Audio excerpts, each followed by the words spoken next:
अस्सलाम वालेकुम नाजरीन। गिलगित बल्तिस्तान असम्बली का बजट जावेद मनवा जो फाइनेंस मिनिस्टर है उन्होंने पेश किया। इस बजट की जो लागत थी वो 116 अरब 15 करोड़ रुपए की थी। अच्छा, इस बजट के 3 कैटेगरीज़ हैं। एक बजट में जो एक उसका यानी कि 60-70% हिस्सा जो है वो इन्होंने नॉन डेवलपमेंट के ऊपर दिया हुआ है। ये वो पैसा है 74 अरब रुपए इन्होंने नॉन डेवलपमेंट पे लगाया हुआ है, जिसमें तनख्वाहों के मद में, अयाशियों के मद में, TADA की मद में, ये जो ब्यूरोक्रेट्स की घूमने फिरने के लिए, चीफ सेक्रेटरी साहब जैसे लोगों के जो है वो टाइम पास करने के लिए, ये सारा 74 अरब रुपए जो है वो नॉन डेवलपमेंट, जिसमें ये FC रेंजर पता नहीं कौन कौन से लोगों को तनख्वाहें गिलगित बल्तिस्तान से दी जाती है, यहाँ जाता है। उसके साथ साथ जो तरक्याती बजट है वो है 28 अरब 45 करोड़ रुपए। समझ आती है ये इसमें से कुछ ना कुछ काम होगा। अच्छा, जो जिस वजह से मैं ये वीलॉग कर रहा हूँ ये इस बुनियाद के ऊपर, वो है जो तीसरा सेक्शन है, 13 अरब रुपए जो है वो गन्नुम के लिए रखा गया। अब नाजरीन, इस 13 अरब में से सिर्फ 10 अरब 50 करोड़ रुपए की सब्सिडी है। यानी कि गिलगित बल्तिस्तान के बजट का एक यानी कि 10% से ज़्यादा जो हिस्सा है वो हम सब्सिडी के मद में देते हैं। इतना बड़ा पैसा सब्सिडी के लिए तो दिया जाता है, लेकिन ये सब्सिडी गरीबों के लिए या आम जो मुतासरीन थे उनको मिलनी चाहिए। आज तक सब्सिडी गरीबों को नहीं मिली। ये 13 अरब रुपए में से 10 अरब रुपए या 13 अरब 15 अरब रुपए ये जो ज़ाया हो रहा होता है, ये चंद अमीरों के लिए। इस वक्त गिलगित बल्तिस्तान में गन्नुम का शदीद बहरान है, और आपने देखा होगा कि शदीद बहरान में कोई आम आदमी को तो गन्नुम मिलता है नहीं।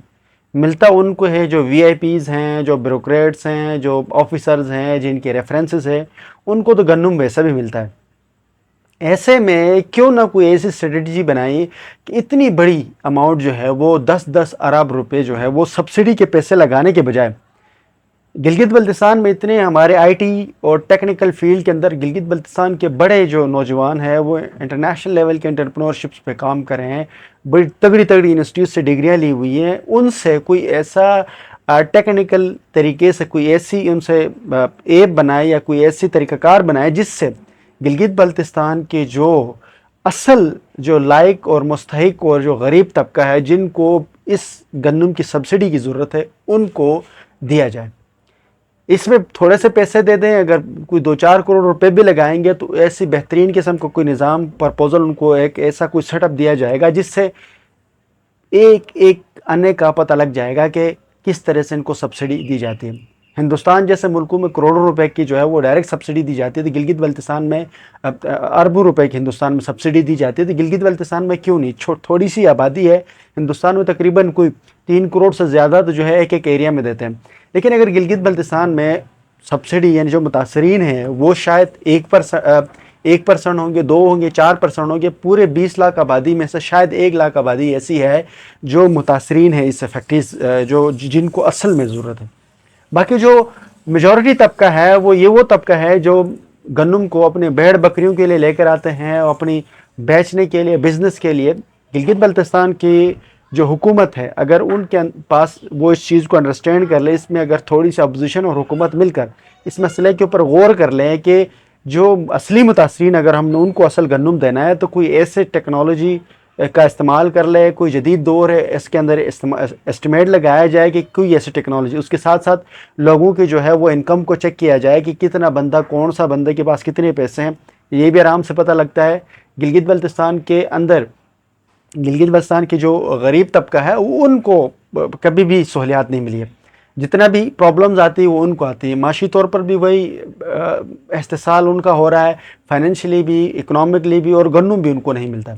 अगर गिलगित बल्तिस्तान के जो हमारे तबका है वो गन्नुम के लिए जिस तरह रोडों पर निकल कर खाम-मुखा की एक टाइम वेस्ट कर रहे थे, उसके बजाय वो इस किस्म की एक पॉलिसी के ऊपर आ जाएं कि कुछ जो लोग वाकई ज़रूरत हैं, जो नीड बेस हैं, जिनकी ज़रूरियात पूरी नहीं हो रही, उनको तो गन्नुम सब्सिडी दी जाए। उसके बदले में जो हमारी जो कौम जो गन्नुम के चक्रों में अपने आप को खसी की हुई है, उनको सिर्फ गन्नुम के अलावा कोई और मसाइल नज़र नहीं आ रहे हैं। जिस दिन ये गन्नुम वो ख़रीद कर खाना शुरू करेंगे तो वो गिलगित बल्तिस्तान हुकूमत से अपने मसाइल भी हल करवाएंगे। इसलिए गिलगित बल्तिस्तान के आवाम को भी चाहिए कि वो इस मसले के ऊपर थोड़ा सा अकल से काम लें। ये कब तक हम जो है वो भीग के गन्नुम को खाते रहें اور ہر بندہ سبسڈی گندم کے چکر میں خوار ہو رہا تھا.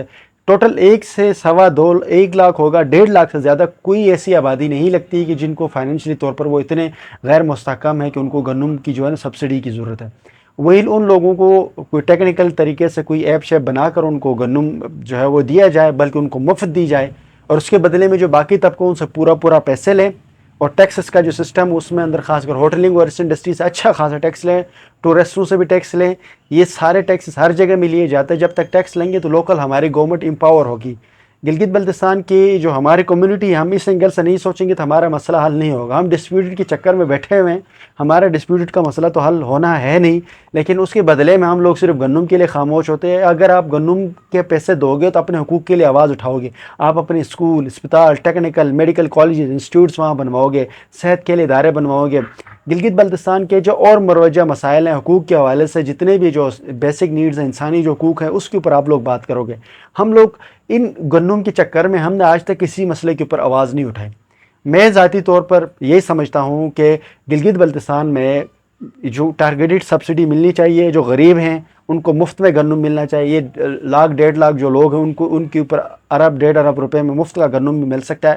باقی جو عیاش عمرہ، یہ جو بڑی گریڈز پہ بیٹھے ہوئے آفیسرز ہیں، یہ جو گندم لے کر غیر قانونی طور پر سمیگل اور مس یوز کرتے ہیں، ان کو بہرحال یہ ختم ہونا چاہیے. نیکسٹ ویلاگ تک کے لیے مجھے اجازت دیجیے. اللہ حافظ.